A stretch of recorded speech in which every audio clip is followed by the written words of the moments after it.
Assalamualaikum warahmatullahi wabarakatuh.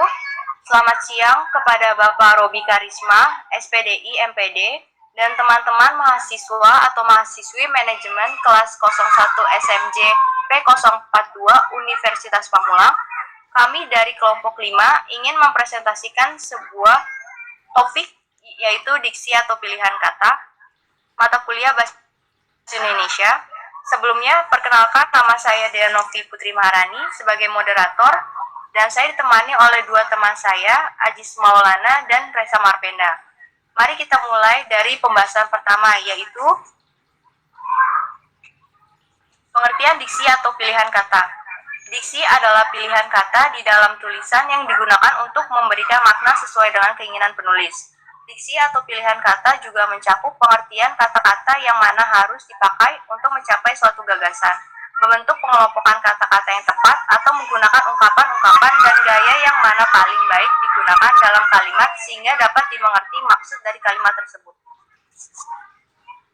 Yang kedua, ada fungsi dari diksi atau pilihan kata, membuat komunikasi menjadi lebih efektif, menciptakan komunikasi yang baik dan benar, menciptakan suasana yang tepat, mencegah perbedaan penafsiran, mencegah salah pahaman, pencapaian target komunikasi lebih efektif, membentuk gaya ekspresi gagasan yang tepat sehingga menyenangkan pendengar atau pembaca, melambangkan gagasan yang diekspresikan secara verbal, membuat orang yang membaca ataupun mendengar karya sastra menjadi lebih paham apa yang disampaikan oleh pengarang.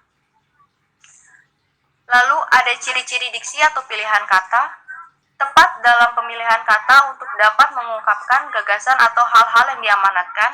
Kedua, dapat digunakan untuk membedakan secara tepat nuansa makna serta bentuk yang sesuai dengan gagasan, serta juga situasi serta nilai rasa pembaca. Ketiga, menggunakan pembendaharaan kata yang dipunyai masyarakat bahasanya serta dapat menggerakkan dan juga memperdayakan kekayaan itu menjadi jaring kata yang jelas. Lalu ada persyaratan diksi. Ada dua persyaratan yang harus dipenuhi dalam diksi atau memilih kata, yaitu persyaratan ketetapan dan kesesuaian. Untuk memenuhi persyaratan ketetapan dan kesesuaian dalam pemilihan kata, yang harus diperhatikan yaitu pertama, kaidah kelompok kata atau frase, kedua, kaidah makna kata, ketiga, kaidah lingkungan sosial, keempat, kaidah karang-mengarang. Dilanjutkan kepada teman saya Ajis Maulana untuk membacakan slide berikutnya. Terima kasih sebelumnya. Di sini saya akan melanjutkan. Diksi atau pilihan kata sesuai dengan kaidah kelompok kata atau frase. Ada kata seksama, yaitu kata besar, agung, agama, raya, dan tinggi termasuk kata yang bersinonim. Kita biasanya mengatakan hari raya serta hari besar, tetapi tidak pernah mengatakan hari agung, hari akbar, ataupun hari tinggi. Yang kedua, kata lazim, yaitu kata makna dan santap bersinonim. Akan tetapi tidak dapat mengatakan kucing bersantap sebagai sinonim kucing makan. Yang ketiga, tepat, yaitu makna kata lihat dengan kata pandang biasanya bersinonim. Tetapi kelompok kata pandangan mata tidak dapat digantikan dengan mata, lihatan mata. Selanjutnya, diksi atau pilihan kata sesuai dengan kaidah makna jenis makna. 1.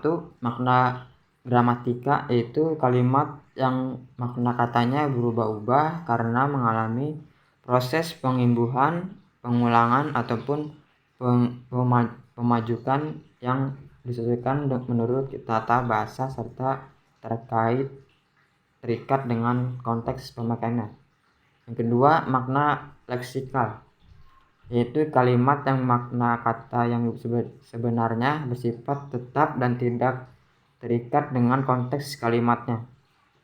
Yang ketiga, makna denotasi, yaitu makna kata atau kelompok kata yang didasarkan atas penunjukan yang lugas pada sesuatu di luar bahasa atau yang didasarkan atas konferensi tertentu dan bersifat objektif.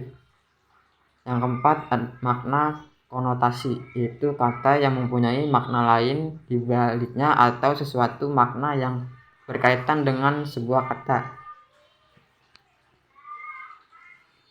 Diksi atau pilihan kata dengan sesuai kaidah makna kata, yaitu jenis makna. Pertama, makna referensial, makna yang berkaitan langsung dengan referensi atau acuan yang digunakan. Kata yang termasuk ke dalam kata bermakna referensial adalah kata tugas. Contohnya kata rumah, kuda, dan pasar. Yang kedua, makna non-referensial, yaitu makna yang tidak berkaitan langsung dengan referensi atau acuan yang digunakan. Kata yang termasuk ke dalam kata bermakna non-referensial adalah kata sambung dan proposisi. Contohnya adalah, karena, jadi, dan atau.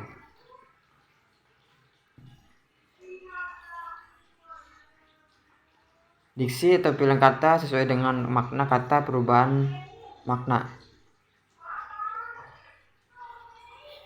1. Meluas.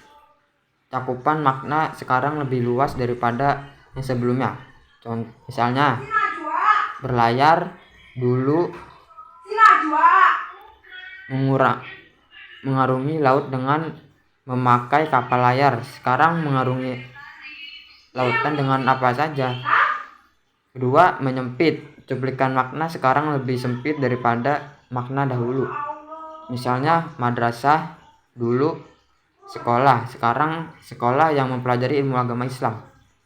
Ketiga, ameliorasi, yaitu perubahan makna ke tingkat yang lebih tinggi. Contoh, kata wanita dirasakan lebih baik nilainya daripada perempuan.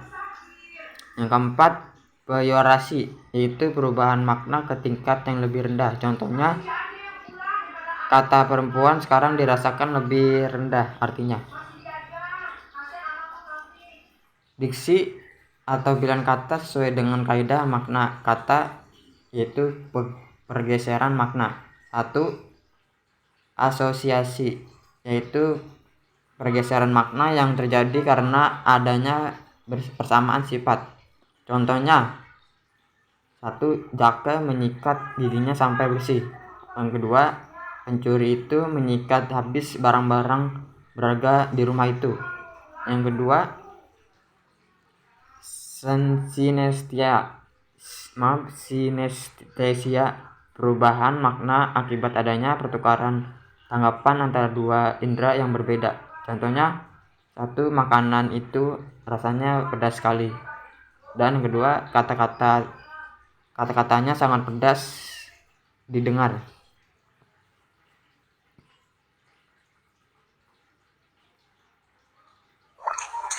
Terima kasih kepada Jis Maulana. Dilanjutkan kepada teman saya Reza Marpenda untuk membacakan slide berikutnya. Terima kasih. Selanjutnya ada diksi atau pilihan kata sesuai dengan kaidah makna, relasi makna. Yang pertama ada sinonim, yaitu pilihan kata yang mempunyai persamaan makna. Contohnya bahagia, senang, lezat, enak, pintar, pandai. Yang kedua ada antonim, yaitu pilihan kata yang mempunyai makna berlawanan ataupun berbeda. Contohnya dari antonim, naik menjadi turun, tinggi menjadi rendah, besar menjadi kecil. Yang ketiga ada polisemi, yaitu kata frasa kata yang mempunyai banyak makna. Contoh dari polisemi yaitu para nasabah yang menabung di bank akan mendapatkan bunga pada setiap bulan. Gisel merupakan salah satu bunga desa yang cantik. Yang keempat ada homograf, yaitu kata-kata yang memiliki tulisan sama namun memiliki arti serta bunyi yang berbeda. Contoh dari homograf yaitu makanan favorit Mark yaitu tahu goreng. Mark tak tahu kalau hari ini adalah hari libur. Yang kelima ada hipernim, yaitu kata yang sudah mencakup makna kata lain. Contoh, gajah, singa, buaya, harimau, dan lain-lain. Yang keenam ada hiponim, yaitu kata yang maknanya telah tercakup dalam kata lainnya. Contohnya binatang liar. Yang ketujuh ada homonim, yaitu kata-kata yang mempunyai ejaan yang sama namun makna dan bunyinya berbeda. Contoh dari homonim adalah bulan itu terlihat bulat secara penuh malam ini. Semua karyawan mendapatkan gajinya di setiap bulan. Yang terakhir ada homofon, yaitu kata-kata yang mempunyai bunyi yang sama akan tetapi makna dan ejaannya berbeda. Contoh dari homofon yaitu Johnny menabung sejumlah uangnya di bank.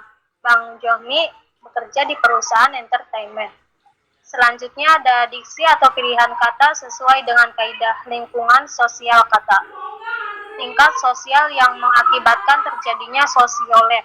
Contohnya, kata mati, meninggal dunia, wafat, dan tewas kita bedakan penggunaannya di dalam bahasa Indonesia berdasarkan rasa bahasa bukanlah melihat tingkat sosialnya. Contohnya kata bis, kereta, dan mobil, kita beda penggunaannya berdasarkan geografinya. Selanjutnya ada diksi atau pilihan kata sesuai dengan kaidah mengarang. Diksi atau pilihan kata dengan kaidah mengarang memiliki kata yang berpasangan tetap. Pilihan kata langsung dan pilihan kata yang dekat dengan pembaca. Contohnya, ia menelpon kekasihnya, termasuk pilihan kata langsung. Ia memanggil kekasihnya melalui telepon, termasuk pilihan kata yang panjang dan berbelit-belit. Selanjutnya ada kata ilmiah, kata populer, kata jargon, dan slang. Yang pertama ada kata ilmiah, yaitu kata logis dari bahasa asing yang dapat diterjemahkan ke dalam bahasa Indonesia. Contohnya analogi, frustasi. Yang kedua ada kata populer, yaitu kata yang biasa digunakan dalam komunikasi sehari-hari masyarakat umum. Contohnya kiasan, rasa kecewa. Yang ketiga ada jargon. Ada kata jargon, yaitu kata yang mengandung makna suatu bahasa, dialek, atau tutur yang dianggap aneh. Contohnya volume, abses, A2O, dan sebagainya. Yang terakhir ada slang, yaitu kata yang dihasilkan dari salah ucap yang disengaja. Contohnya asoy, manatahan, dan sesuatu ya. Terima kasih. Terima kasih kepada Resa Marpenda. Sekian presentasi dari kelompok 5. Apabila ada salah pengucapan atau kata-kata, mohon dimaafkan. Terima kasih.